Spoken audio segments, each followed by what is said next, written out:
Ang tunay na lakas ng isang kumpanya ay nasa malasakit ng bawat isa. Sa likod ng bawat ngiti ay may mga kwento ng mga nasasaktan, lihim ng pagluha at pagbangon ng bawat isa.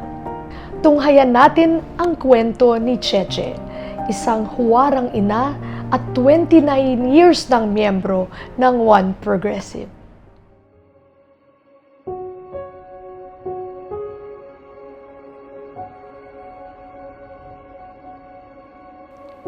Nag-umpisa yun, ma'am, yung aking anak.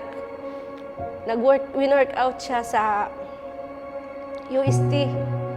Doon ko po nalalaman, ma'am, na meron siyang mild cerebral palsy. Tinulungan po ako ulit ni Ma'am Pinky.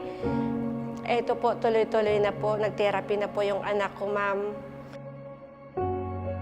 Sorry po, kahit hindi po ako nakakalakad, dapat ako po ang magtutuguyod sa inyo.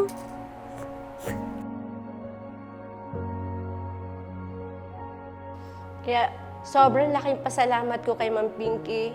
Siya po yung boss na walang sawang tumutulong sa mga mahihirap na kagaya ko.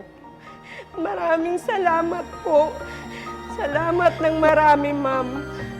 Lubusang nagpapasalamat po ako sa inyo, ma'am.